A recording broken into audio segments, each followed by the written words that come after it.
Boa noite a todos, sejam todos bem-vindos ao programa de Educação Médica Continuada da Socerj. Acontece todas as segundas-feiras, às 19 horas aqui, e hoje, primeira segunda-feira do mês, nós temos a sessão clínica virtual a cargo do Departamento de Cardiologia Clínica.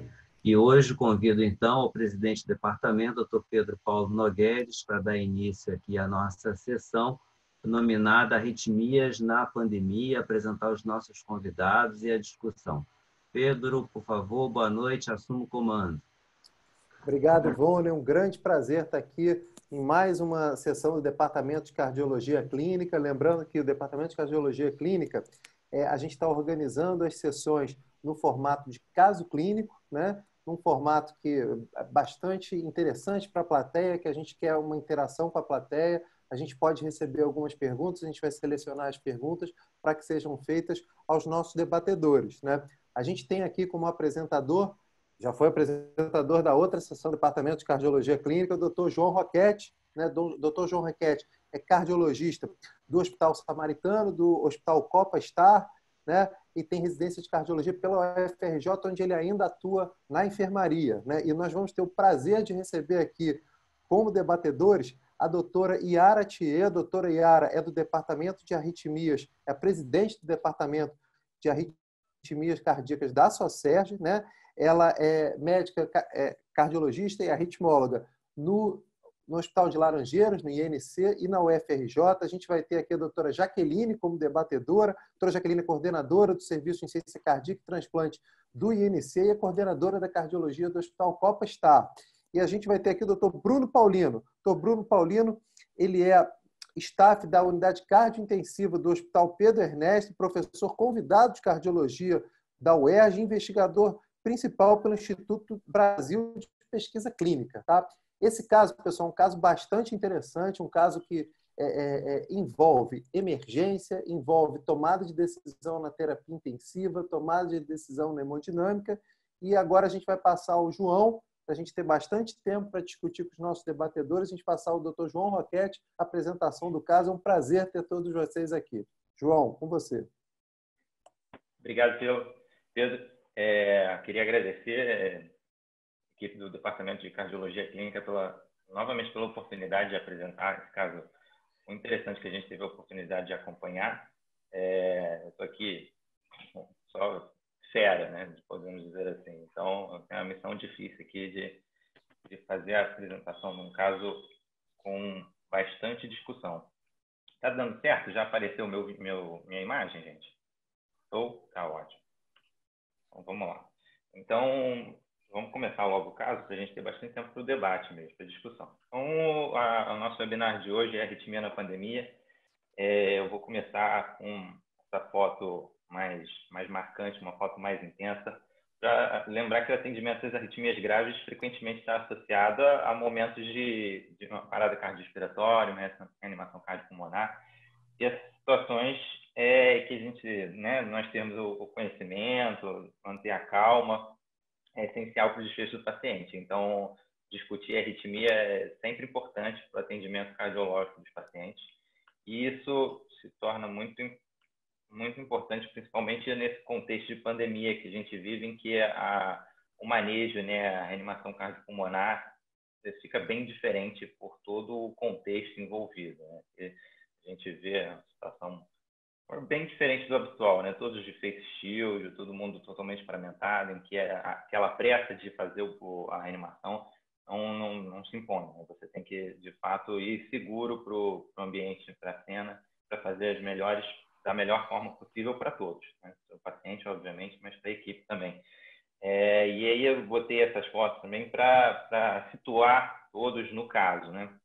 Esse caso foi um caso que a gente viveu, uma emergência, e aí é para mostrar justamente que o plantão pode estar muito tranquilo, mas a emergência tudo pode acontecer. Então eu estava chegando no plantão e eu me deparo com a equipe toda se preparando para um momento de bastante emoção que a gente vai trazer no caso. Então, vou começar o seu caso.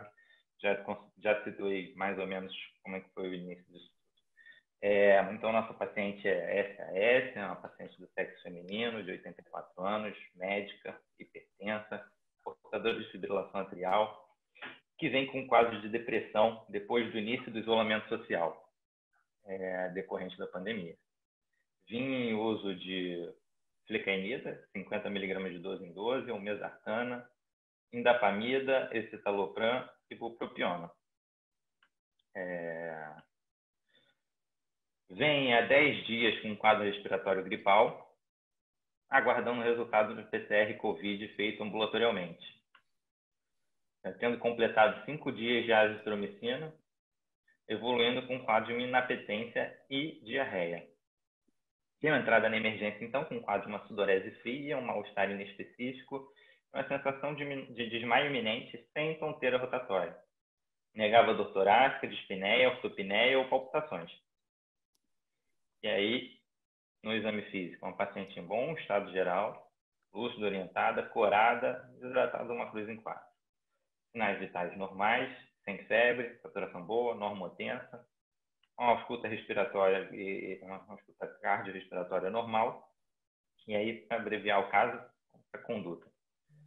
De imediato, pela suspeita clínica de COVID, a paciente não foi colocada em isolamento respiratório de contato. Na entrada de emergência como sintomática respiratória, já foi imediatamente para um leito de isolamento, e aí foi definido para toda a equipe isolamento respiratório de contato. Foram solicitados alguns exames laboratoriais que a gente vai mostrar mais à frente. Foi iniciada a hidratação venosa pelo contexto da diarreia e a desidratação clínica. Monitorização cardíaca contínua e o que eu acredito que todos estejam ansiosos para saber, uma paciente que chega com um quadro de uma possível tonteira, talvez uma pré-síncope, é o eletro. Então, o eletrocardiograma da paciente é esse. Queria pedir, Pedro, o que você acha? Queria pedir a opinião da doutora Yara, comentar um pouco o nosso eletro. Isso, pedir para a doutora Yara comentar o eletro e comentar também o uso da flecainida pela paciente. Vamos lá. Vamos falar primeiro da fleca. A flecainida, ela é uma droga antiarrítmica que a gente não vende, que não tem aqui no Brasil, né? Não é comercializado aqui. Tem alguns pacientes que usam, compram, tinha algum local em São Paulo que importava, tem alguns pacientes que importam direto, geralmente da Argentina, eventualmente de outros países. Ela é uma droga, é um bloqueador de sódio, ela é da classe 1C. E tem as propriedades dela bastante semelhantes com a propafenona. As indicações são semelhantes à da propafenona. Ela tem oral e venosa. A gente não tem muita experiência, tem na diretriz americana e europeia para determinadas situações. A gente não tem aqui na nossa porque a gente não tem essa droga disponível. A dose dela geralmente é 100 mg 2 vezes ao dia. Enfim, nas suas indicações, geralmente, nesse caso, pelo que eu entendi, por FA paroxística, né? Ela estava usando 50 mg 12 em 12. Então, uma dose que provavelmente já foi diminuída, não sei se por conta da idade, é uma droga que a gente deve ter cuidado na população mais idosa, visto que, eventualmente, ela tem mais efeito colateral nessa população, eventualmente pré-síncope, até pode aumentar o QT, como qualquer antiarrítmico, né, da classe C também. E nesse caso específico, não sei há quanto tempo que ela usava a flecainida, nem se tinha mais alguma, se ela tentou usar. Às vezes a gente fica muito limitada aqui no Brasil, porque a gente só tem 3 drogas antiarrítmicas, a meldarona, sotalol e propafenona. E, eventualmente, o paciente faz efeito colateral com um ou com o outro. Ela aumenta menos o QT do que o sotalol, então é um efeito colateral que a gente precisa acompanhar. E ela está com uma dose menor, talvez por associada com outras medicações que também podem aumentar o QT, como esse escitalopram, que ele é uma droga que aumenta o QT, a bupropiona, que ela também faz uso, não sei se foram iniciadas, acredito recentemente, ela aumenta menos o QT, mas ela também pode aumentar, a bupropiona.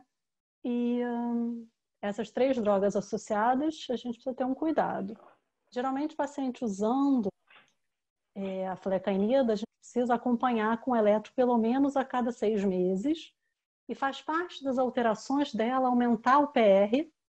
Isso quer dizer que está, enfim, fazendo efeito, não necessariamente é uma coisa ruim, a gente geralmente observa o aumento do PR, e aumento do QRS. A gente cuida do PR, aqui eu não consigo medir exatamente, mas o sinal de alerta, quando está maior do que 250, a gente deve pensar em alguma toxicidade pela droga, ou o QRS está maior do que geralmente 160, a gente não espera chegar lá. Então, a gente espera um aumento, vai acompanhando, ok, mas não espera aumentar muito. Aqui nesse eletro, quando eu comecei a olhar ali nas periféricas, não consigo ver direito onda P, nem para ver se era um ritmo sinusal, o QRS, o RR parece regular, né? Eu vejo melhor a onda P aqui, tanto que eu falei desse PR aqui nas pericordiais. Aí a gente pode observar que esse PR esse QT está bem aumentado. Se você medir entre um QRS e o outro, geralmente no olhômetro, assim, a gente traça uma linha na metade e esse QT ele ultrapassa dessa metade. Então, no olho, sem medir, ele parece que tem um QT aumentado. Imagino que o João chegou a medir isso desenhado direitinho. Você quer que eu vou passar aqui um pouquinho, o que chama Yara? atenção também é só uma baixa voltagem ali no plano, enfim, nas periféricas. Uma coisa que, além disso, tem essa alteração, enfim, do ST inespecífica aí de V1 até V4, V5. E repara que tem uma R que não cresce, né? Você não tem R em V1, não tem R em V2, não tem R em V3, só tem uma Rzinha lá em V4 e V5 e V6. Não sei exatamente se as posições, não sei biotipo, mas seria uma coisa que eu olharia com atenção isso. Sem dúvida. Yara, só para fazer uma ilustração um pouco aqui da situação, válido mostrar aqui o eletro, o aparelho detectou o QT corrigido como 444. Então, assim, foi o que você falou, de olho a gente já vê que esse Sempre QT está bem longo. desconfiamos disso. Então, assim, uma Yara, coisa que a gente...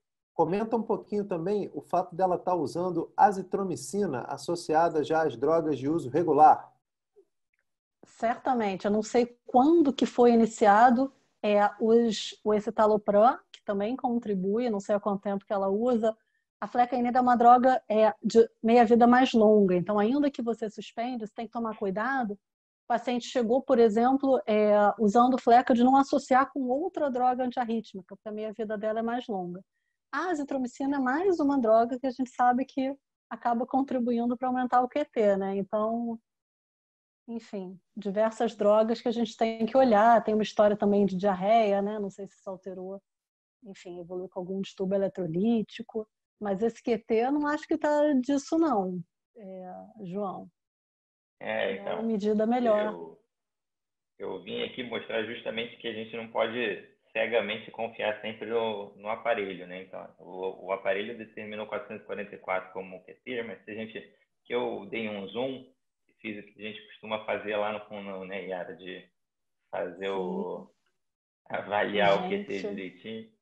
E aí, se a gente for pegar até onde o QT vai com a tangente juntando com a linha de base, a gente vê que esse QT é extremamente aumentado, né? Uma coisa assim grotesca, né? Um QT de 650 corrigido, a frequência dela está próxima de 60, né? Deu 62 pelo número de quadradinhos, com 24 quadradinhos, então dá 62 mais ou menos de frequência, então corrigindo por base deu 650 milissegundos de QT corrigido. Então, muito nítido, né, nesse eletro a alteração do QT, né? O prolongamento do QT, muito provavelmente relacionado a tudo isso que você comentou, né?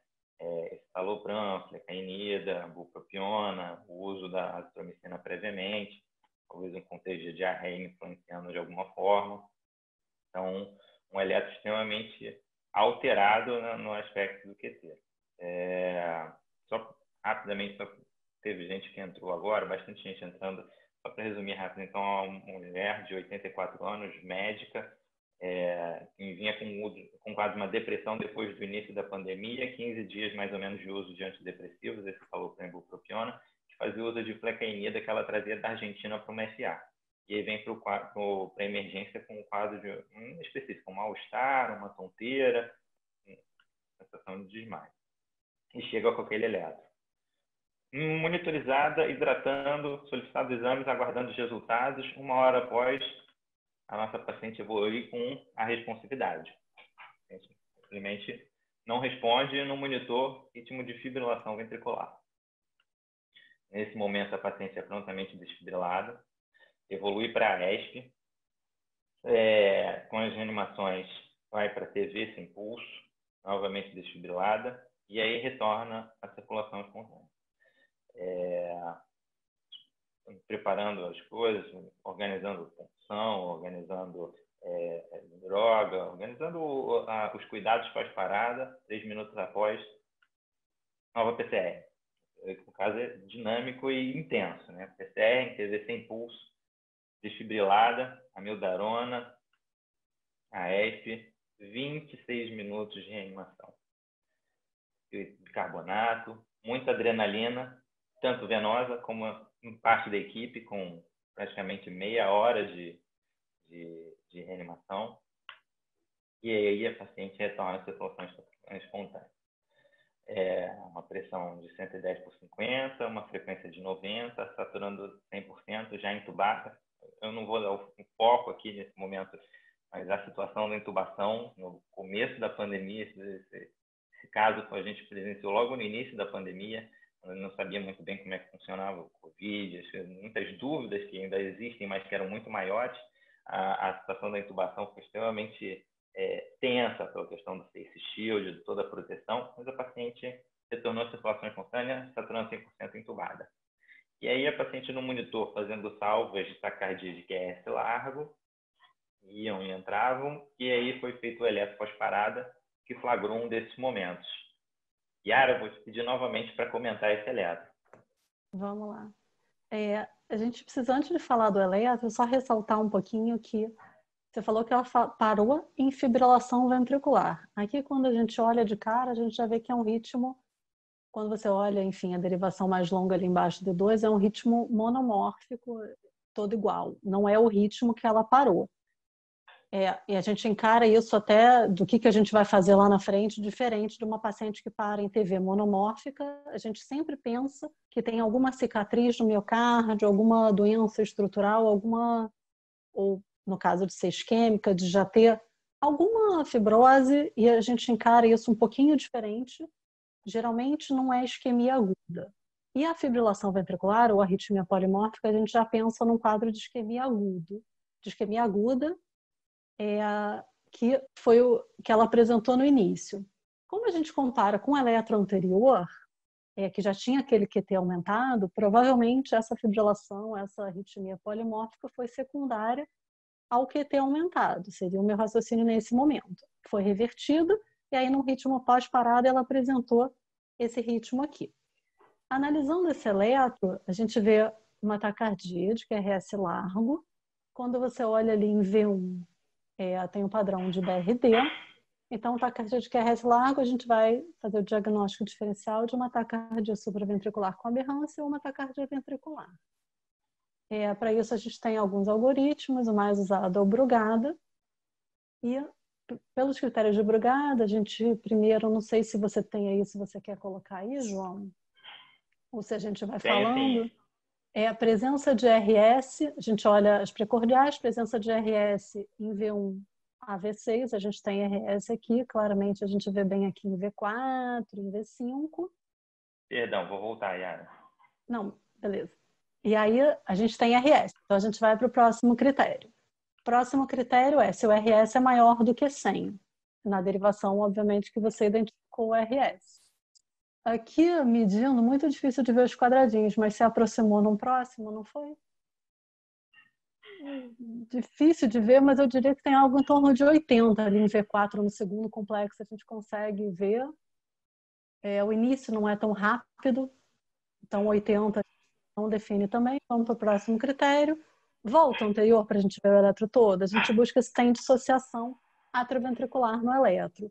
Quando você olha lá no D2 longo, chama a atenção algo em cima do número de participantes e o chat, tipo, ali no meio da tela, não sei se você consegue apontar, lá em D2, parece que aquilo pode ser uma P solta, em determinado momento antes do quarto último complexo, lá está embaixo no D2 longo. quase no meio da tela, a gente vê uma P, parece que tem dissociação atrioventricular, sugerindo, fechando diagnóstico para taquicardia ventricular. Se a gente fica na dúvida se achou esse critério, a gente pode ir para o último critério, que é o morfológico. No morfológico, aqui a gente tem um padrão de BRD, e a gente fico na dúvida se tem um Qzinho ali antes, ou se é R puro, acho que tem uma coisa empastadinha em V1. De qualquer maneira, ou QR ou R puro, fecharia o V6 negativo, mais negativo do que positivo, são critérios que fecham para taquicardia ventricular. Então, por esse eletro, por esses critérios de Brugada, a gente fecha com uma taquicardia ventricular. A gente agora tem o VRK também, que a gente usa o AVR, né?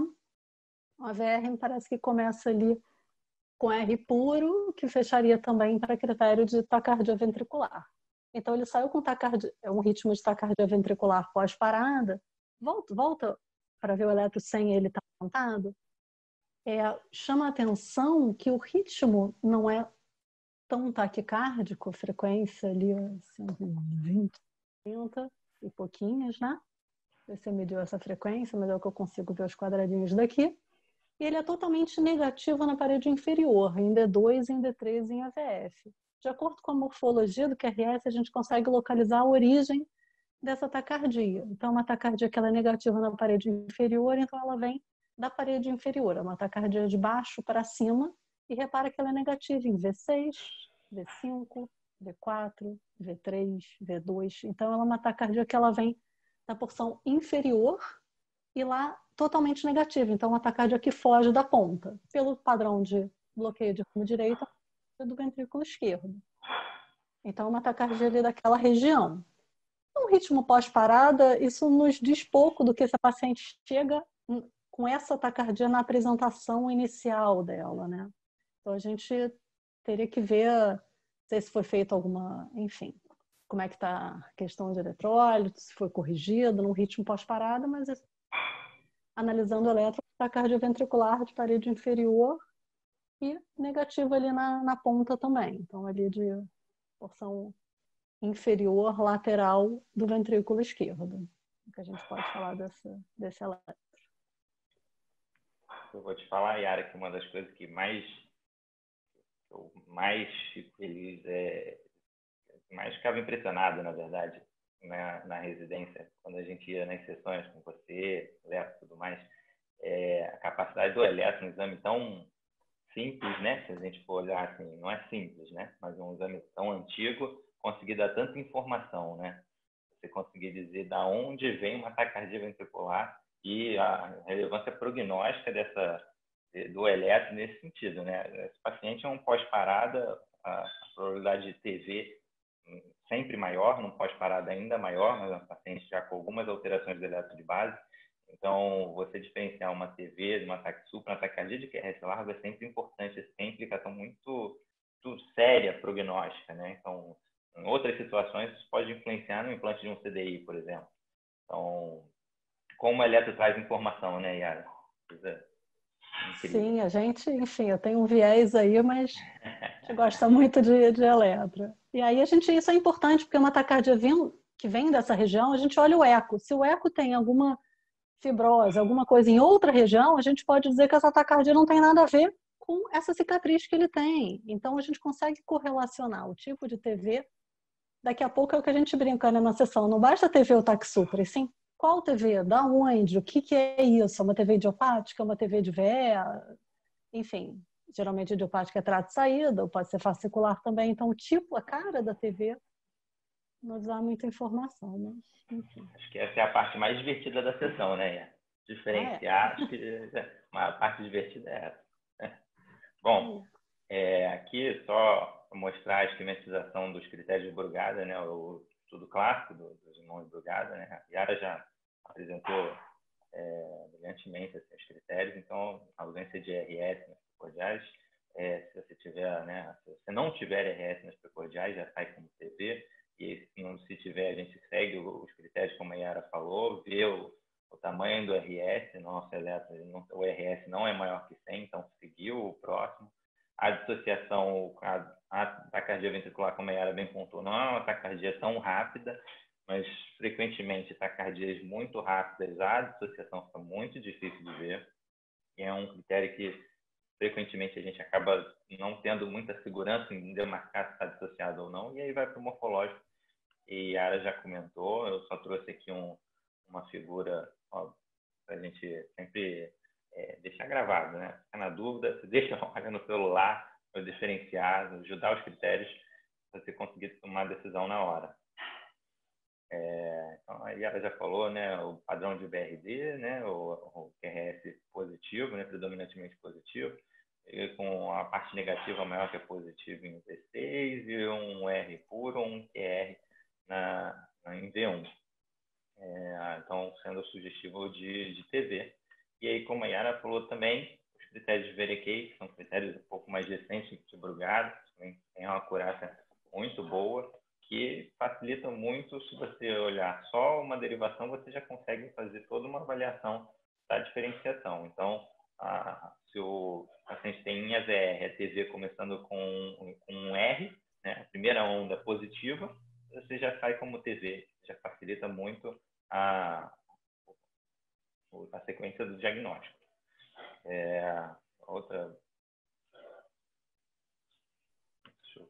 Perdão. E esse é o eletro, a paciente estava com amiodarona venosa, né? Tinha sido feita amiodarona durante a PCR, e aí manteve-se uma infusão de amiodarona no pós-parada, e a TV que vinha em período de salvas reverteu, e aí ela voltou para o sinusal. Yara, te alugar mais uma vez? Posso chamar a Yara um pouquinho aqui? Yara, além de comentar esse eletro, eu estou recebendo aqui as perguntas do nosso chat. Nossos participantes aqui estão em polvorosa, querendo saber o seguinte: se nessa paciente aqui com QT longo, em que a gente tem diversas drogas aí que aumentaram o QT e foi feita a amiodarona com taquicardia ventricular, se nesse momento valia a pena manter a amiodarona, valia a pena uma reposição de magnésio, mesmo sem a gente ter a dosagem do magnésio, agora nesse momento pós-PCR com a evolução para esse eletro que você vai comentar? Eu não sei, nesse caso, como evoluiu do outro para esse, se ela fazia não sustentada, se reverteu espontânea. Mas, assim, a paciente que já usava flecainida, foi feita a amiodarona. Eu não faria amiodarona para esse paciente, salvo, assim, um contexto de parada, que você está, enfim, não tem, talvez, desespero, mas eu não faria amiodarona de modo algum. Às vezes a gente vê, eventualmente, paciente fazendo torsade, aí faz a amiodarona para melhorar o torsade, a gente já viu isso, enfim, mais vezes do que a gente gostaria, e aí continua fazendo torsade, aí aumenta a amiodarona, e aí é um ciclo sem fim. A gente, nesse momento, para o antiarrítmico, é sempre ruim associar antiarrítmico. Então, se ela já está com fleca, pensar muito em associar a amiodarona, no geral. Nesse caso, com aquele QT anterior, não associaria. E magnésio sempre. Nunca vi ninguém ter nenhum problema com o excesso de magnésio. Antes de ver o magnésio, você já faz magnésio, ninguém morre de hipermagnesemia, então, até porque o magnésio que a gente dosa, a gente sabe que não é o magnésio intracelular, então o magnésio está de um ponto qualquer coisa. Enfim, eu faço o magnésio de novo, a gente deixa ele tranquilamente, pelo menos aí acima de 2. Nesse daí a gente não tem. Eu já teria feito o magnésio, imagino que tenha sido feito também. O magnésio está para arritmia como a estatina para doença coronária. Depende, assim, para arritmia, nesse paciente, tem alguns relatos até de magnésio para tratamento de taquicardia sinusal inapropriada. Eventualmente, em criança, a gente tinha uma criança que batia 180, 160, 170, nada resolvia, o magnésio ela ficou ótimo. Então, magnésio faz bem, de certo modo, mas brincadeiras à parte, no paciente com torsade é o tratamento.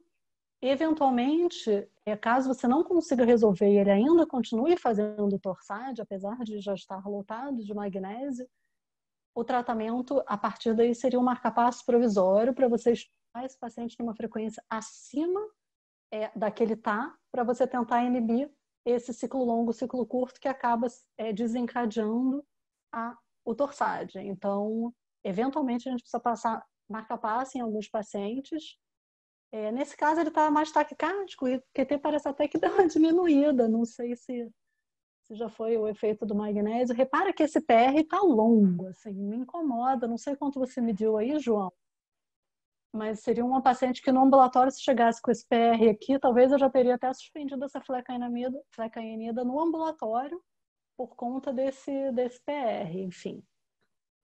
Mas acho que esse eletro é bastante semelhante ao anterior, mas o QT parece que é menor comparativamente, né?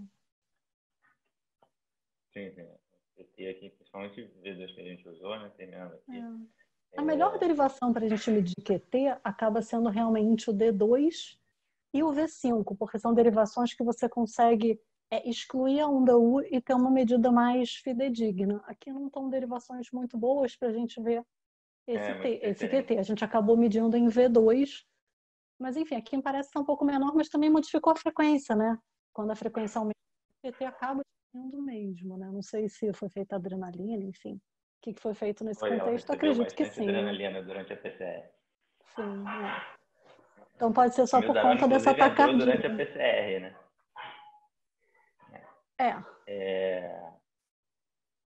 Bom, então, estou no ritmo sinusal, mas com um BAV de primeiro importante, um TRL em torno de 300, né, como a Yara mesmo pontuou. O que eu queria agora, Pedro, é chegar no nosso próximo momento aqui do caso. E agora, José? Queria saber de vocês. Aqui esse é um hemodinamicista que está preparado, só aguardando. Vai para o CAT ou não vai para o CAT? E eu queria chamar a Jaqueline. O que você acha, Pedro? Jaqueline e o Paulino para a gente comentar um pouco agora. Então vamos lá. Primeiro a Jaqueline, porque primeiro as damas, né, João? Comentar um pouquinho o que fazer nesse momento pós-parada cardíaca. Então, obrigada, Paula, obrigada, Volney, pelo convite. Assim, eu vivi esse caso junto com a equipe da Paulinha na emergência e quando eu tive que opinar no caso, eu já tinha os dados do laboratório do doente. Eu cheguei um pouquinho depois.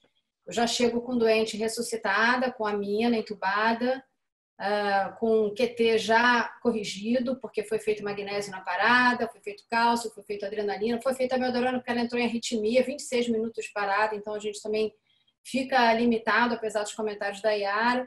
E nesse momento, eu tinha um eletro sem supra, um QT corrigido numa doente que tinha acabado, que tinha motivo de sobra para ter feito uma fibrilação ventricular. Tinha uma possibilidade de ter Covid, ela tinha começado o quadro há 10 dias, tinha um SUAB pendente, estava aguardando em casa, então ela podia ainda assim ter Covid. E nesse momento, eu também novamente não tinha supra. Então, só para a gente lembrar um estudo de 2019 do New England, que mostrou que esses doentes vítimas de parada cardíaca sem supra de segmento ST e que fazem uma fibrilação ventricular, por exemplo, estudar esses pacientes imediatamente após o evento ou esperar para ver o resto, né? Porque nesse momento a gente tinha que ver o resto. E estudar esses doentes depois, num outro momento, isso não teve impacto em mortalidade. Então, eu, Jaqueline, nesse momento, advoguei de não estudar a paciente até a gente ter mais dados, né? Uma vez que ela não tinha supra de segmento ST e tinha motivo de sobra pelo QT de ter feito uma arritmia ventricular. Então, esse foi meu posicionamento nesse momento. Mas eu já tinha dados do laboratório que talvez tenham me influenciado inclinado a tomar essa decisão.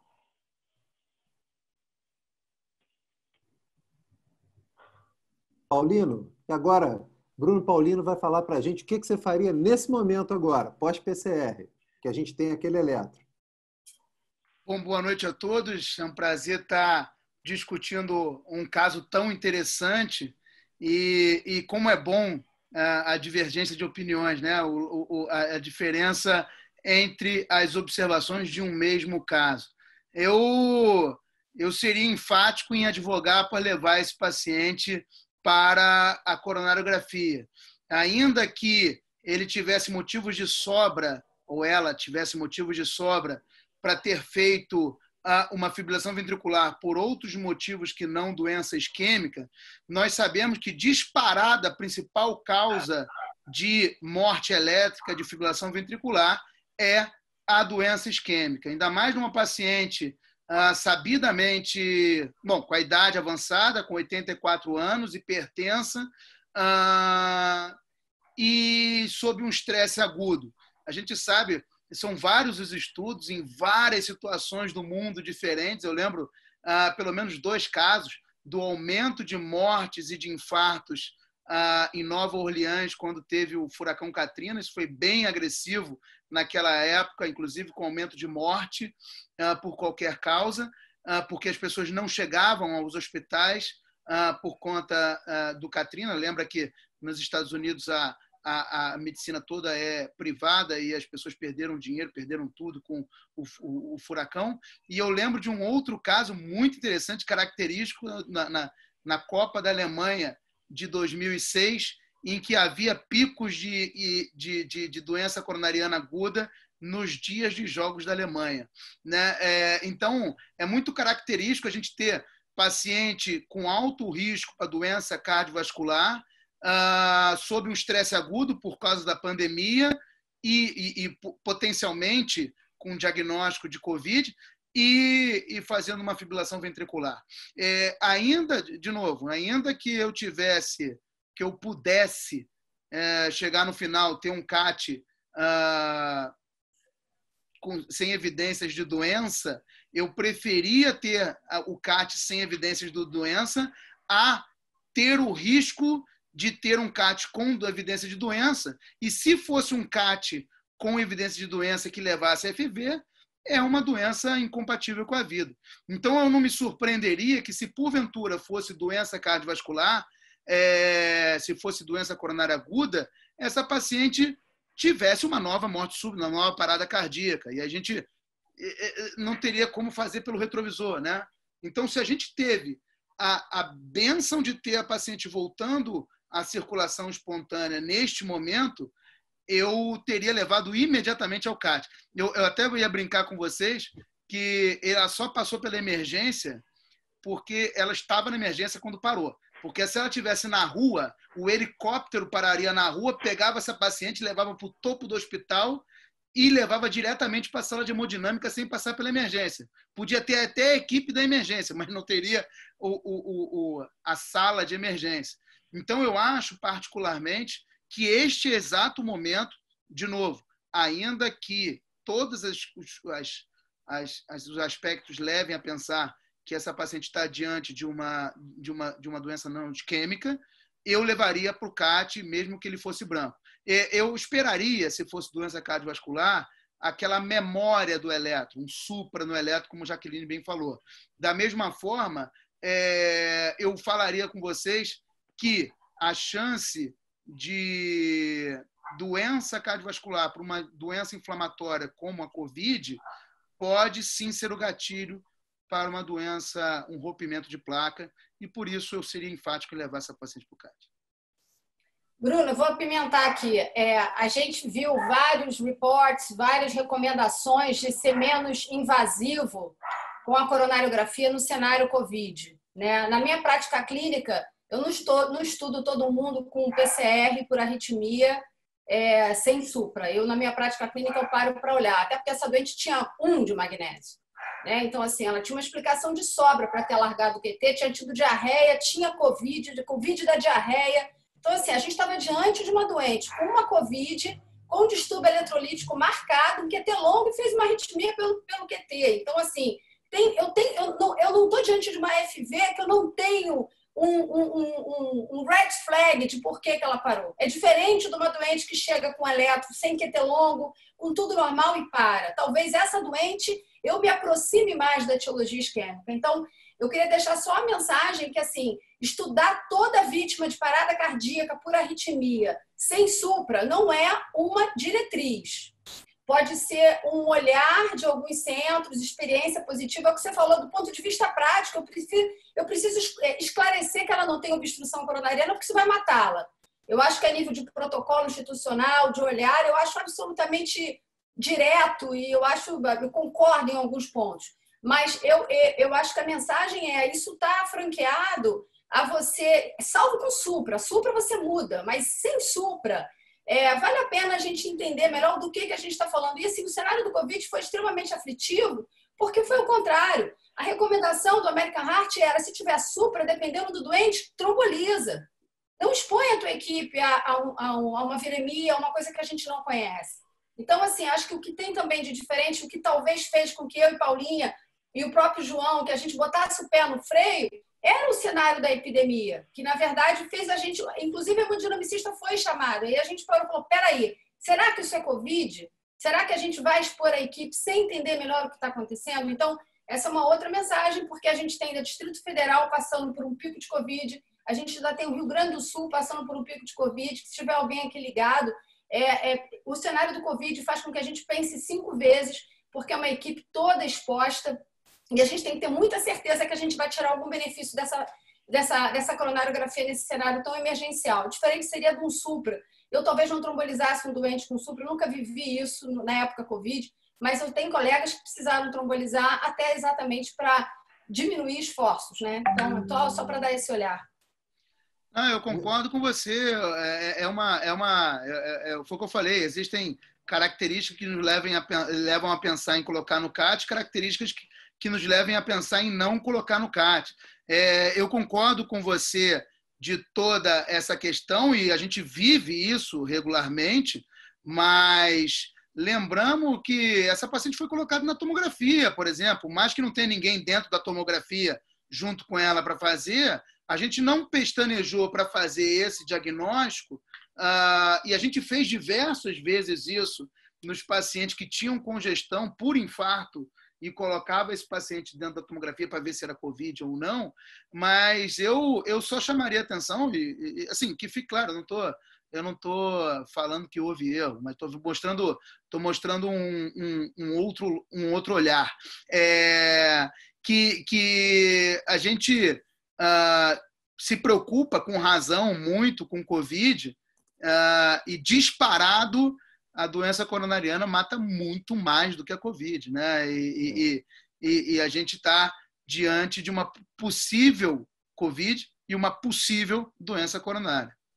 Muito legal, Paulino e Jaque. Isso aí é só para a gente pensar, né? Que talvez essa discussão que a gente está tendo, ela começou lá na China, nos primeiros casos, em que os caras levaram para laboratório de hemodinâmica um monte de gente que a gente levava antes, aí começaram a dizer que tinha que fazer trombolítico. Depois a gente soube como se proteger, né? No início até como se proteger era uma dúvida e realmente aqui eu acho que quando o caso tem supra fica um pouco mais fácil. A gente tromboliza, a gente leva para hemodinâmica sem supra, com critérios de gravidade, né? Que é o que a gente poderia supor se fosse doença coronária.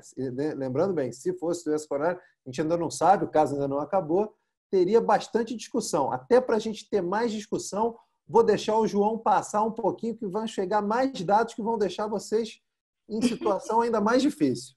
Pedro, só para botar um negocinho, uma pimentinha a mais, se essa discussão está sendo rolada aqui no Zoom, aqui hoje, eu fico imaginando como foi na sala de emergência no dia. Deve ter sido fantástica a discussão. Sem dúvida. Vamos lá, João. Continua que eu vou voltar, talvez, a mesma pergunta para vocês.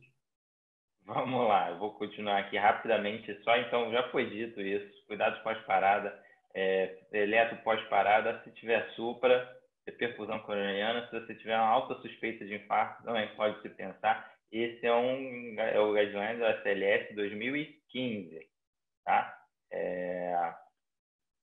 E agora já teve uns spoilers, mas o que a gente tinha de informação? Então, terminando a parada, eletro, ancoron, paciente saiu sinusal. O que a gente conseguiu de informação nesse momento foi um hemograma, uma plaqueta normal, um leuco normal, uma toque um pouco baixo, uns linfócitos mais baixos, uma troponina tocada, né, o valor de referência até 0,12, era 0,25, uma função renal inicialmente normal, e aí a doutora Yara bateu o olho e já falou, né, magnésio, era a solução desse caso. Então, a paciente chegou com um magnésio de 0,9, uma hipomagnesemia muito grave.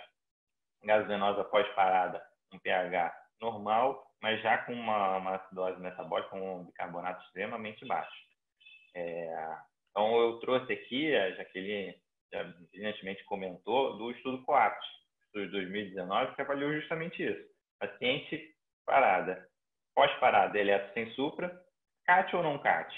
E aí os pacientes, então, um predomínio masculino, de 80% de homens, um percentual grande de hipertensos, um percentual grande de coronariopatas sabidos, inclusive já com abordagem prévia, cirúrgico ou percutâneo, um percentual razoável de diabetes, 15% a 20%. Com o tempo, esse estudo foi feito em parada extra-hospitalar, mas você vê que interessante.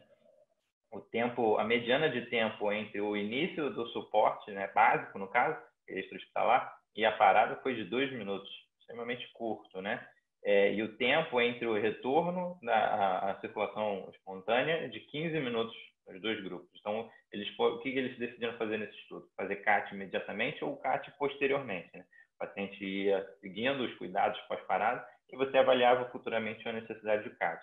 Pacientes com um percentual de isquemia no eletro, a faixa etária em torno de 60 anos.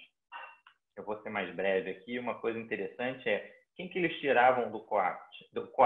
Desculpa, COAPT é outra, de nitraclírico. O COACT, os pacientes que tinham supra, já saíam fora do estudo, o objetivo do estudo é estudar os sem supra. Os pacientes que tinham instabilidade hemodinâmica, né, que não respondiam ao vasopressor, e um paciente que tinha uma causa não coronariana suspeita ou óbvia, que eu acho que é o que marca mais o nosso caso nesse momento. Uma paciente com hipomagnesemia grave, uma alteração eletrocardiográfica bem expressiva, que é um QT de 650, com hipomagnesemia e números de medicamentos que prolongam o QT. Então, a princípio, uma causa reversível não coronariana para o caso dela. Então, uma coisa interessante de ver é que no grupo que ia para o CAT imediatamente, quase 100% foi. Os pacientes que iam para o CAT posteriormente, cerca de 65% foi a CAT, então teve um percentual grande que não foi a CAT, em torno de 35%. E o tempo entre ir ao CAT nos pacientes que iam imediatamente é 2 horas da parada, e nos pacientes que iam ao CAT futuramente em torno de 5 dias. E o que a gente viu é que cerca de 35% não tinha doença coronariana significativa. Um percentual menor tinha doença cerebrovascular, um número pequeno tinha lesão instável, um grande número tinha oclusão crônica, inclusive, 33%, 37% nos 2 grupos, sem grande diferença. E um percentual pequeno foi, consideravelmente, foi abordado, né? Foi abordado percutâneamente, cirurgicamente, então bem menos.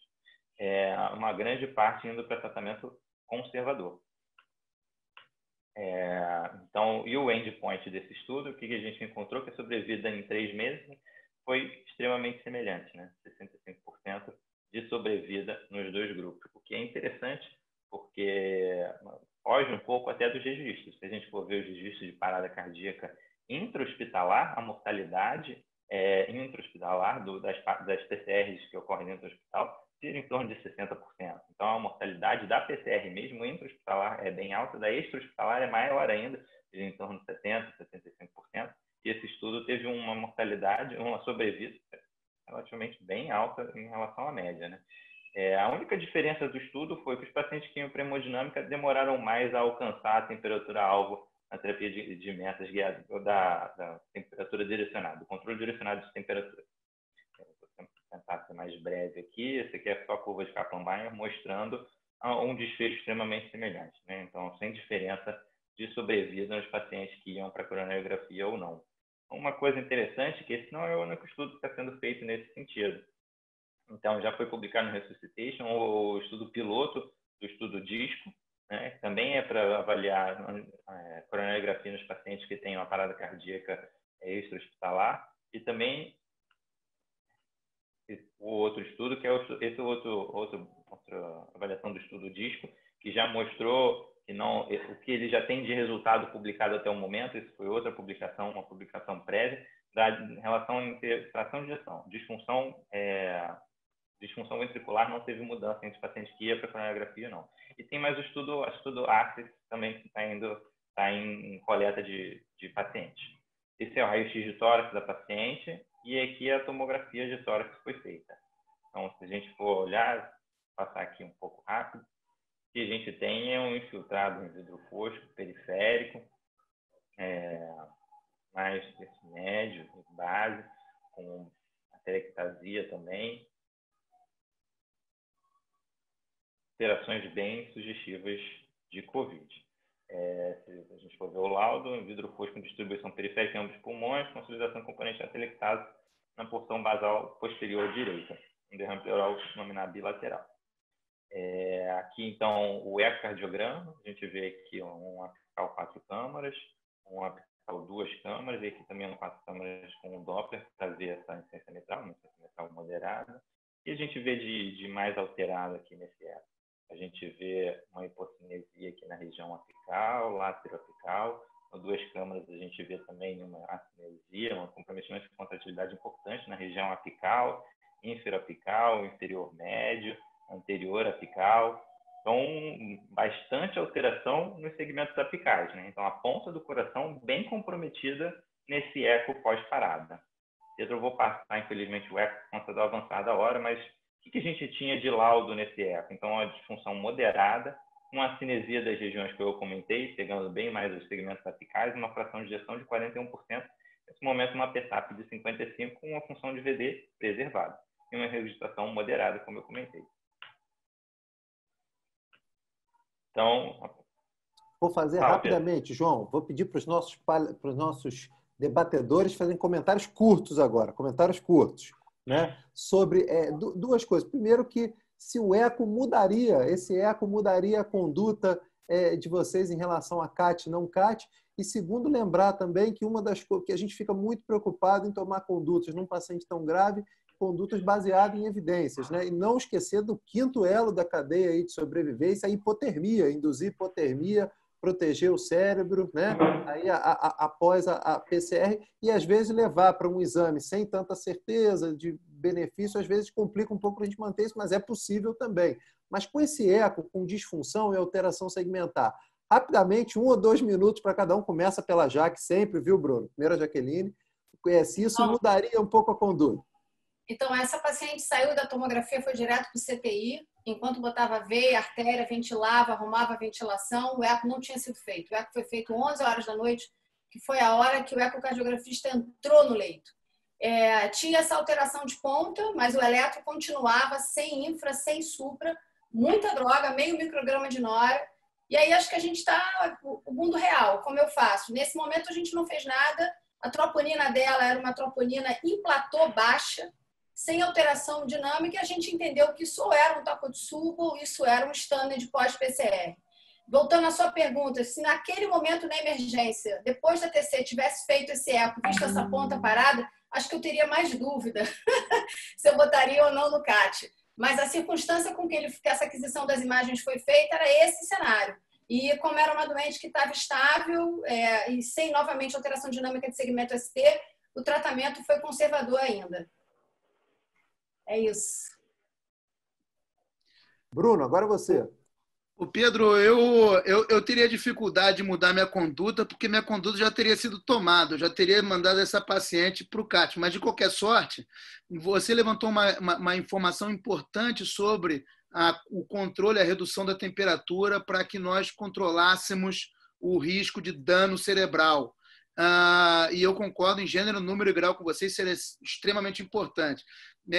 O CAT não deveria atrasar isso na medida que você tem que fazer isso nas primeiras 24 horas, e a gente poderia ter tempo para fazer isso depois. Se eu visse esse eco, eu ficaria mais à vontade ou mais pensando em Takotsubo realmente, mas as alterações segmentares do Takotsubo, eles só podem ser classificados como Takotsubo, evidentemente, depois de uma coronariografia normal. Então, a principal causa de hipocinesia de ponta não é Takotsubo, definitivamente, é uma doença coronariana, talvez nos segmentos médios da DA ou de uma CD muito grande. Eu não esperaria Takotsubo. Takotsubo é um diagnóstico de exclusão. Então, eu acho que eu ainda colocaria essa paciente no CAT. Vamos seguir agora com o João, porque foi uma evolução João, dramática. João, vamos seguir porque a gente pode estar diante de um Coronatsubo. Eu vou seguir aqui que a evolução foi dramática. Então, já que falou, sedação, o paciente não acoplava, teve que entrar em RAS -5 para ventilar, nora 0,5, fez uma SA de alta resposta, fez novo Ancoron, evoluiu oligoanúrico, extremidade fria, enchimento capilar lentificado, começou dobuta, furosemida, não tolerou dobuta, fez uma TV, suspendeu dobuta, saiu de TV, continuando, fez um pico febril, começou pipetasa, laboratório nesse momento um BNP de 30 mil, um dedímero de 10 mil, um LDH alto, uma troponina não muito aumentada, mas uma PCR muito alta e um magnésio já corrigido. Uma função tireoidiana normal, no limite, na verdade, né? Um TSH discretamente suprimido, uma procalcitonina alta. Foi tentado milrinona por conta da perfusão dela, nova TV, que também reverteu após interrupção e manteve-se furosemida. Suspendeu a sedação para uma avaliação neurológica, com a passar um dia, no segundo dia, e aí eu estou sendo um pouco breve na evolução da paciente.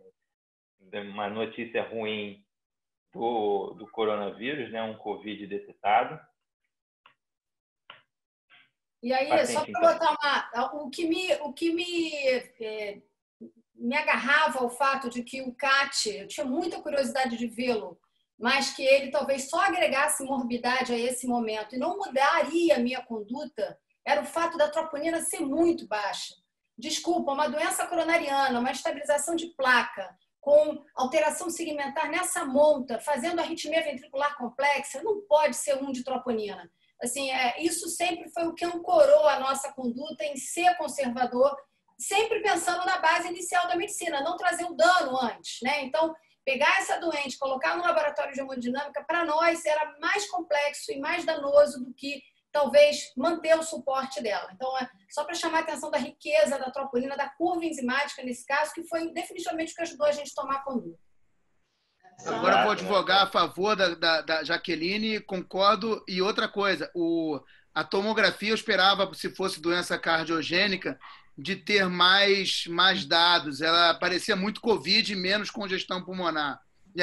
Congestão pulmonar. Mas concordo com você. Só lembrando aqui uma coisa também, João, essa troponina que a gente usa no hospital é uma troponina ultrassensível, né? Então, eu acho que a Jaqueline, ali naquele momento também se pautou um pouco em cima disso, porque ela é uma troponina que, por poucas coisas, ela já aumenta, né? E até a gente avaliar e fazer o diagnóstico inicial com outras coisas também que possam tocar a troponina. Perfeito. A dissociação entre troponina e o quadro clínico tem uma instabilidade muito grave, né? Já que assim, a chance de levar para o CAT, esse paciente evolui com um transporte complicado, né? Bom, passado 2, 3 dias, o paciente, Ô, João, a paciente evoluindo com... Diga, Pedro. Ô, João, vou fazer um comentário também. Uma coisa interessante, né? Nos casos de Takotsubo, a gente costuma ver um BNP muito aumentado, né? E uma troponina não tão aumentada. Agora, nos casos que a gente tem visto de COVID, nos pacientes que têm uma evolução ruim, a gente tem a troponina como marcador de gravidade do COVID, independente até mesmo da presença de doença cardíaca. Então, esse caso é um caso de decisões muito difíceis, realmente. Vou deixar você seguir. Então, a evolução da paciente foi dramática, mas o suporte foi muito bem feito. O paciente evoluiu com melhora do débito urinário, diminuiu a dependência do vasopressor, melhorou a troca, foi estubada, foi melhorando gradativamente os parâmetros laboratoriais, linfócitos subindo, dedímero caindo, magnésio normal, troponina baixa, como a Jaqueline já bem pontuou, e esse é o eletro que a Jaqueline já comentou, né? Um eletro sem francas alterações, no segmento da paciente, um eletro com basicamente recuperação. Né, Yara, o que você acha? Um eletro sem grandes... Tirando aquela ausência de progressão, né, de R. Perfeito. Deixa eu fazer um comentário um pouquinho aqui, bem rapidinho do que foi falado. Claro, a gente tem que sempre suspeitar de doença isquêmica, né? Enfim, dependendo do paciente, recuperar de morte súbita, mas a gente há um tempo, até na Sociedade Brasileira de Arritmia Cardíaca falou, uma das campanhas foi nem toda morte súbita é infarto. Muitas vezes acaba recebendo, sendo taxado, então, principalmente dependendo do paciente, essa. Droga que aumenta a QT, QT é aumentado no eletro. Eventualmente, se fosse um outro paciente, jovem, não tivesse droga, mas fosse um QT longo, a gente lembrar que outras coisas dão morte súbita. Secundárias à arritmia que a gente precisa investigar, não necessariamente secundário doença isquêmica, né? Assim como BAVT. Chegou em BAVT, invariavelmente, uma boa parcela das pessoas manda para o CAT. Aí quando a gente vai botar marca-passo, está com antiagregante, porque achou uma placa, meia coisa lá, enfim. E aí nos atrapalha a vida e altera, enfim, o doente acaba fazendo hematoma de loja, eventualmente. Então, a gente pensar de morte súbita, claro, esse caso tem todo um contexto florido. E voltando desse eletro, eu acho que o eletro até, o tempo sem flecainida, não sei quanto tempo se passou desde o eletro inicial, mas fez bem para ela. Repara que a RS está mais estreito, o PR está menor, dizendo que a fleca ela estava tomando, enfim, direitinho, até numa dose menor pelas associações, mas o eletro não me emociona não, assim. Só essa parede anteroseptal aí. Desculpa eu ser uma pessoa enfática, mas o padrão QS na parede anteroseptal me faz pensar que se fosse uma doença isquêmica, seria de DA pós saída da primeira diagonal e que faria uma hipocinesia das paredes apicais do ventrículo esquerdo desse paciente. Vamos pensar nisso. Pensemos nisso. Assim, o que chama a atenção é que a alteração do eco foi semelhante à alteração da origem daquela taquicardia ventricular que ela fez no retorno da parada. Então, aquele local, de alguma maneira, ele está sofrendo. Então, pode ser alguma coisa aguda? Pode, mas bateu o eletro com o eco nesse momento. Né? Então... Exato. Bom, então esse é o eco do dia seguinte. Novamente, essas imagens não ficaram muito boas, mas para ver, assim, pensando aqui em 4 câmaras, em 2 câmaras, já com recuperação de contratilidade em alguns segmentos, né? Que então o paciente já nitidamente o ventrículo com contratilidade bem melhor. Então, o laudo mostrando uma função preservada, uma hipocinesia mais restrita nesse momento, e uma fração de ejeção que teve uma melhora expressiva, né? Isso 48 horas após. E aí eu queria trazer rapidamente essa discussão que inclusive já foi até citada, né? Será isso um stunning pós-parada, uma síndrome pós-parada cardiorrespiratória? Seria isso um Takotsubo que está em reversão? Pedro, o que você acha? Acho que... Nossos debatedores já falaram sobre o tema, né? Já anteciparam essa discussão como uma possível stunning pós-parada cardíaca, um Takotsubo, abordando aí as questões aí de troponina, BNP. Como o caso tem algumas particularidades a mais, vamos seguir, tem mais uma discussão legal que a doutora Paula vai comandar daqui a pouquinho. Vamos lá, então. Realmente, eu acho que assim, essa diferenciação ficou, né? O diagnóstico diferencial ficou nesse momento, que seria um síndrome pós-parada, um Takotsubo e evolução. Uma coisa interessante é só citar, eu trouxe aqui como tem surgido artigos sobre Takotsubo na COVID. Então, só por isso também acho que valia a pena comentar. Então, isso aqui saiu no Heart Failure da European Heart Failure. Esse aqui também, esse aqui é um outro de relatos de casos de medicina interna. Tem no Circulation da cardiomiopatia do Takotsubo associado à COVID. Então, a gente vê que tem muita coisa saindo em relação a Takotsubo e COVID, e isso realmente poderia ser um diagnóstico. A gente vê aqui que tem um estudo que saiu no JAMA mostrando a incidência de Takotsubo nas diferentes séries desse grupo de Nova York. Então, a gente vê que tem um aumento expressivo na incidência de Takotsubo durante o período da pandemia, um aumento de 4 vezes, né, da incidência de Takotsubo nesse período.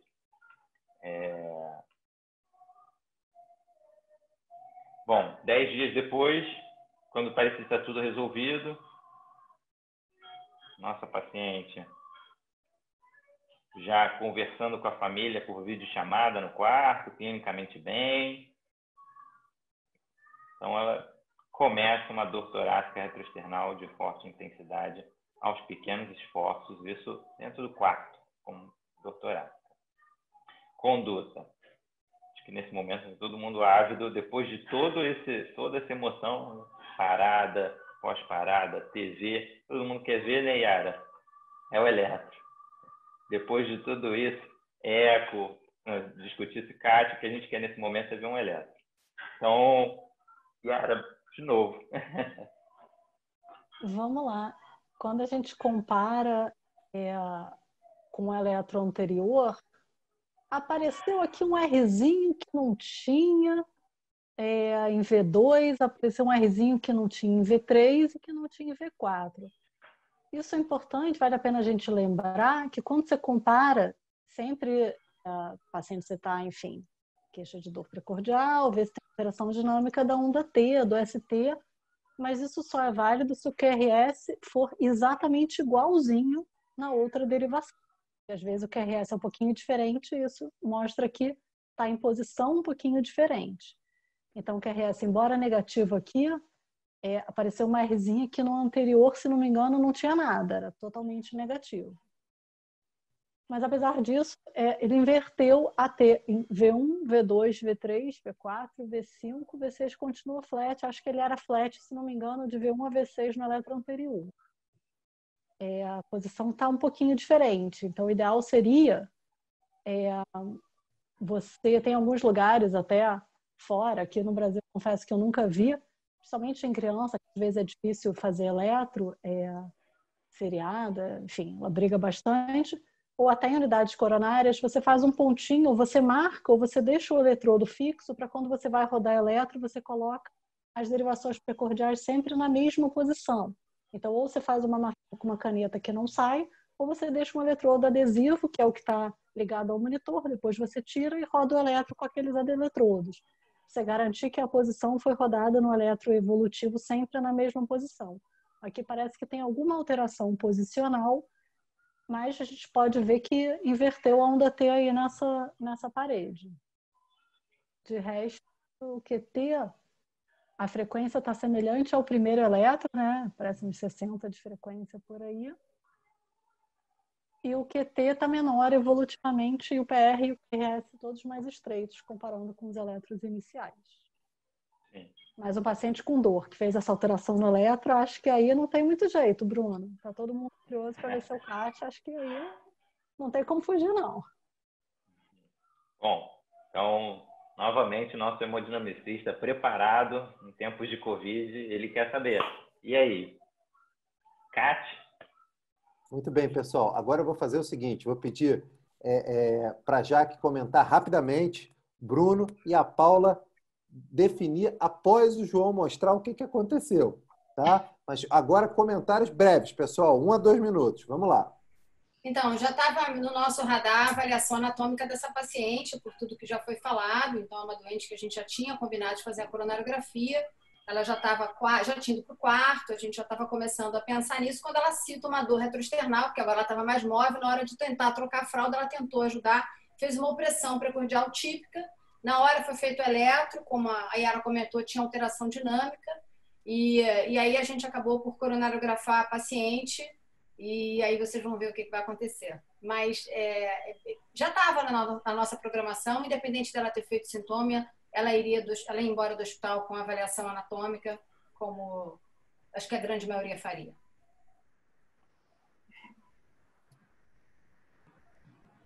Não, eu acho que agora me parece uma síndrome de costocondrite. Não, estou brincando, gente. Não. Pelo amor de Deus, eu botaria essa paciente no CAT. Era só uma brincadeirinha. Mas boas perguntas foram feitas relacionadas ao Takotsubo. E eu não gostaria de aventar a hipótese de Takotsubo antes de uma coronariografia. Eu acho que o diagnóstico diferencial de Takotsubo só chega quando você tem certeza que tem doença coronariana e vai lá e é CAT normal. Então, eu acho que, nesse caso, a hipótese diagnóstica é esse antes. Outra coisa que foi até levantada no bate-papo, isso foi interessante, era de saber o seguinte, se a gente faria nessa paciente antiagregantes, antiplaquetários. E aí, quer dizer, nesse caso, até por isso, a coronariografia poderia ajudar, né? Eu concordo com todos quando falo que nós não devemos fazer exames por fazer exames, ou exames quando botar o paciente sob risco, mas a gente está diante de uma coronariografia que não é um exame tão invasivo assim como a gente está discutindo, e numa instituição que tem um CAT no mesmo andar, ou no andar de baixo, ou no andar de cima. Ninguém ia transferir essa paciente para fazer coronariografia. Então, visto o potencial benefício do exame e o risco aceitável do exame, assim como eu faria a tomografia lá na emergência, eu teria feito CAT também. Mas, assim, e agora acho que não tem muita dúvida, não. Não deve ser costocondrite, não. Bruno, você falou de anticoagulação. Imagina que a paciente ela fez episódio de FA, já vinha com FA prévio, 80 e muitos anos, enfim, hipertensa, fator de risco. Eu acho que essa paciente já deve estar anticoagulada, né? Acredito. A noxaparina em dose plena, Yara, ela tomou ao longo da internação. Exato. Bom, então, eu acho que o Bruno acho que era o mais ansioso para esse momento, né? Então, aqui, coronária esquerda, né, a gente vê nitidamente uma lesão importante aqui no ramo marginal, uma lesão subtotal no ramo marginal. Vou passar aqui, então, a decaudal, aqui para ver um pé cranial está pegando DA, a gente vê que a DA, a princípio, tem uma lesão de 50%, nada muito expressivo. E a gente vê aqui depois no Spider, novamente, a lesão da marginal um pouco mais grave. Na direita Desculpe, João, você consegue voltar só para a gente dar uma olhada naquela avaliação, naquela doença? Você chamou essa lesão no terço médio da descendente anterior de moderado, o hemodinamicista chamou de moderado? Moderada, considerou como moderada. Tá, desculpa.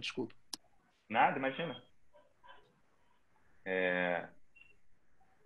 Desculpa, gente, estou tentando passar rápido por causa da hora mesmo, para a gente poder terminar o caso, mas, então, a princípio, uma lesão mais grave no marginal, uma direita sem nada de relevante. Nesse momento, então, foi optado pela angioplastia da lesão no marginal. E esse daí é a coronariografia com controle final. Pedro, você quer comentar? Eu queria fazer... Não, passa para a Paula. Vou pedir para a Paula, vou pedir para a Paula, que foi quem deu o segmento no caso e viu tudo, fazer os comentários aí finais em relação a esse caso e da relação aí com essa doença coronária com o caso todo, digamos assim. Qual foi a impressão final deles que acompanharam de perto esse caso tão difícil e de decisões muito agudas e muito importantes para a paciente?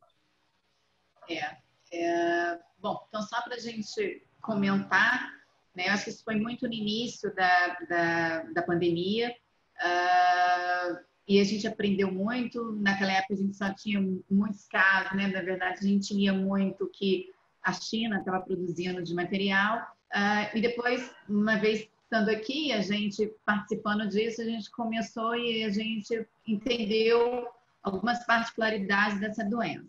Mas eu queria fazer alguns comentários. A primeira coisa, então, assim, na ponta, né? Você recebendo o paciente, a importância, na verdade, de você ter uma equipe bem paramentada e ela tem que estar preparada, né, do que vai acontecer.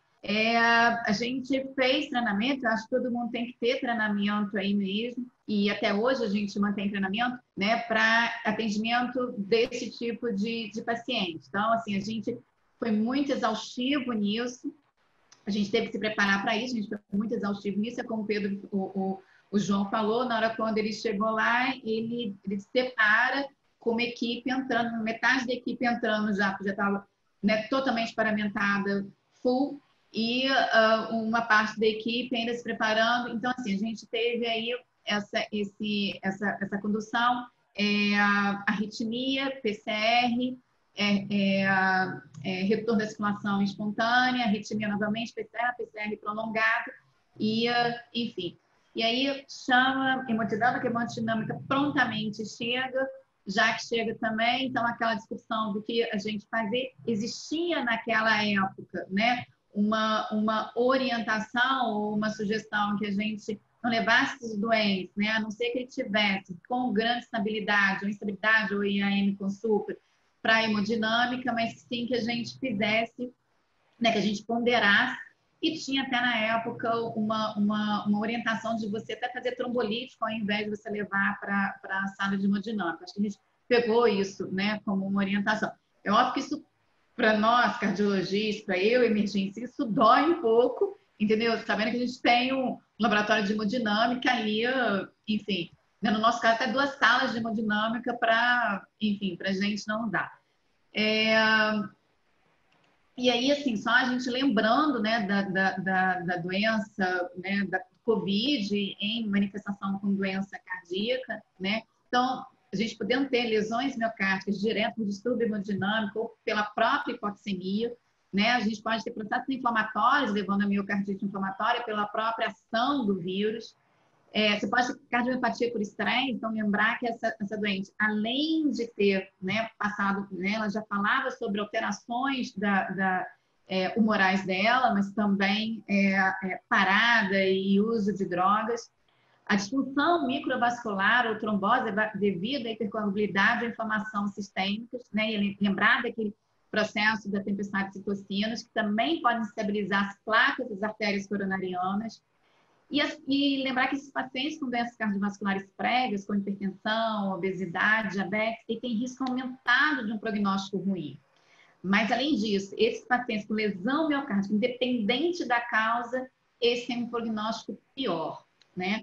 E, assim, falando, né, do início, né, da entrada dessa paciente na emergência, né, então, assim, causas para as arritmias e doenças do sistema de condução. Então, pacientes que apresentam complicações cardiovasculares em cenário da infecção, né, por COVID, como lesão miocárdica ou isquemia miocárdica, pacientes com hipóxia, né, choque, ou evidência de inflamação sistêmica generalizada, pacientes com distúrbios eletrolíticos, no caso dela, tinha uma hipomagnesemia, tinha uma hipocalcemia, que podem predispor também a desenvolvimento de arritmias. O uso de terapia com medicações que podem prolongar o intervalo QT, essa doente ela tinha mais de uma droga que fazia isso, então ela usava uma flecainina, usava, na verdade, um uso recente de estalopram, estava fazendo uso de azitromicina, então, assim, todas as drogas aí podendo realmente aumentar mais intervalo, desenvolver arritmia, né? E pacientes também com processos inflamatórios, com febre, que podem desencadear para desmascarar casos de cardopatias, né, cardíacas, como síndrome de Brugada e síndrome do QT longo, né? Então, assim, acho que foi um caso muito interessante para a gente, foi um caso que foi bem no início e, assim, e com uma riqueza de detalhes. Agradeço muito a Jaqueline, que é uma grande parceira e, enfim... e a gente faz essas discussões e isso é muito importante, né, para as equipes e a interação das equipes e para a condução. E eu queria só passar a palavra para a Jaqueline, para ela que hoje, né, ela se tornou a médica assistente da paciente. Então, Jaqueline, eu queria que você falasse um pouquinho só para fechar isso aí, como é que ela está e o finalzinho dela. Obrigada, Paula. Assim, só voltando o meu olhar sobre esse final, eu acho que essa paciente provavelmente instabilizou aquela placa da marginal. Placa essa que, obviamente, não foi a causadora daquela disfunção apical. Acho que, voltando para trás, eu acho bonito desse caso é esse retrospectivo, de que provavelmente aquilo foi um stunner de pós-parada. Digo isso porque o eco melhora em 48 horas, um Takotsubo demora um pouco mais para melhorar, mas ambas as possibilidades poderiam acontecer. E ela devia ter uma doença coronariana correlata, que, como muitos comentaram aqui no chat, 84 anos, hipertensa, qual é a chance dela não ter doença coronariana? Claro que ela deveria ter doença coronariana, restava entender se era a causa ou se a gente ia estar mexendo e novamente botando stent numa doente que estava anticoagulada, que estava toda invadida, né? Qual é o ganho real disso? E assim, só voltando no que a Paulinha falou, das possibilidades de estabilização de placa pelo vírus, né? Então, eu poderia até ousar dizer que talvez essa doente tivesse uma doença coronariana, uma placa, que instabilizou no final do Covid dela. Seja, não por tempestade citocinérgica que a gente vê, mas sim por agressão do próprio vírus na placa. A gente sabe que o vírus, ele faz com que haja tropismo de leucócito na placa, aquilo agrega plaqueta e gera instabilização. Então, quem sabe, a gente tem alguns relatos na literatura de pacientes que foram embora do Covid e voltaram infartados, né? Então, assim, ou pelo estado de hipercoagulabilidade, que a gente sabe que dura até 30 dias pós. Então, eu me arriscaria a dizer que essa paciente pode sim ter estabilizado uma placa no final da internação, né? Então, acho que, porque quando a gente junta aquela lesão de marginal, isso tudo, a gente acha que talvez não coubesse como etiologia desde o início, né? E a beleza é isso, é a gente pensar e depois acabar fechando. E assim, essa doente está muito bem. Pergunta para a Yara. Yara, o que eu faço de antiarrítmico para ela? Porque ela saiu do hospital com a meldanona. Ela teve uma monitorização agora recente pelo grupo do Rodrigo e o QT dela é absolutamente normal. E eu faço magnésio, tá? Vê se está certo. Inclusive no chat tinha uma colega perguntando qual é a dose de magnésio que a gente tem que fazer, né? E deixei ela com a meldanona e um tipo de beta-bloqueador para encurtar o QT. Tá certo? Ou o que você acha? Enfim, ela tinha um monte de fator para ter aumentado aquele QT lá atrás. Tirei o resto, tá? Tirei tudo. Sim, sim. Eu acho que sim, a gente tem basicamente 3 drogas, né? Sotalol é o que mais aumenta QT, não faria. A meldarona é a que mais tem efeito colateral, apesar da idade dela, enfim, ela tem uma função preservada. Eu acho que eu talvez insistiria numa propafenona junto com o beta-bloqueador. Mesmo com doença ela coronariana? tem, na verdade, uma FA, pensando em tratar a FA dela, paroxística, né? Mesmo com doença coronariana, você teria tranquilidade em fazer propafenona? Ah, não. Essa doença coronariana aí, acabou que ela ganhou um stent, não seria a melhor droga. Realmente, o sotalol aumenta muito o QT. A gente fica... Então, a meldarona, beta, magnésio e olho no QT. E evitar drogas. Seria por aí. Eu tenderia, caso ela não tivesse doença coronariana, pensaria em fazer propafenona. Com essa doença coronariana, assistente recente, enfim, doença coronariana mesmo, eu não faria sotalol, apesar dela ter outras coisas. Enfim, ou então faz sotalol e olha com calma. Porque o sotalol ele aumenta mais o QT do que a mildarona, né? Yara, talvez a mildarona, e se fosse um beta não sotalol, e se fosse um beta não sotalol que seria teria propriedade de antiarrítmico classe 3, a gente fizesse um beta convencional sem a mildarona e com magnésio apenas? Um beta bloqueador, um antiarrítmico classe 2, mas aí você não estaria tratando a fibrilação atrial dela, né? Seria só para efeito por conta da, enfim, doença coronariana, né? Eu faria... Ela fez até um episódio de FA, já tinha história de FA paroxística. Eu trataria essa paciente com um antiarrítmico mesmo, não só beta-bloqueador. Acho que nesse momento a meldarona é o que temos, até a gente tentar entendê-la um pouco melhor, se esse magnésio for uma coisa aguda, outras drogas. Mesmo com função normal? De verdade. A mildarona, mesmo ela tendo recuperado a função ventricular? Assim, ela é uma paciente isquêmica. A melhor droga para ela seria o sotalol. Só que ela fez um quadro dramático pelo aumento do QT. Eu não sei se eu tenho coragem, honestamente, de fazer o sotalol nesse contexto. Eu não faria. Então, por exclusão, eu concordo com a Jaque, eu faria a meldarona longe de ser a melhor. Só que é o que a gente tem aqui no Brasil, né? Não temos outras drogas. Eu acho que ela fez uma FV, tudo bem, tinha outras coisas, mas não dá para você fazer assim. Você pode até ter coragem de fazer um sotalol e acompanhar isso muito de perto. Eu confesso que nessa paciente, depois de tudo que ela passou nesse momento, eu acho que a meldarona ainda seria a melhor pedida, magnésio, e acompanho isso muito de perto, com eletroseriados, e um caso difícil, mas eu não deixaria abandonaria o tratamento dessa FA dela, não. Acho que é por aí.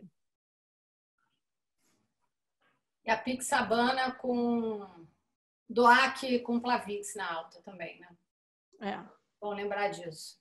Mas é um outro webinar.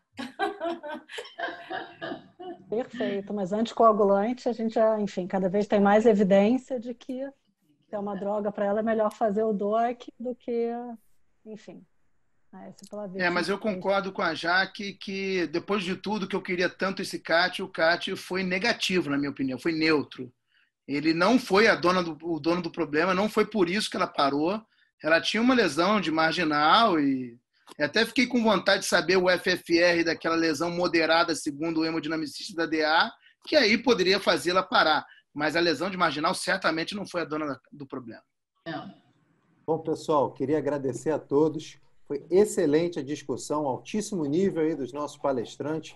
Nós estamos deixando agora aqui a sessão com o lembrete do nosso 37º Congresso da SOCERJ, que vai ocorrer a partir do dia 16 de setembro desse ano, tá?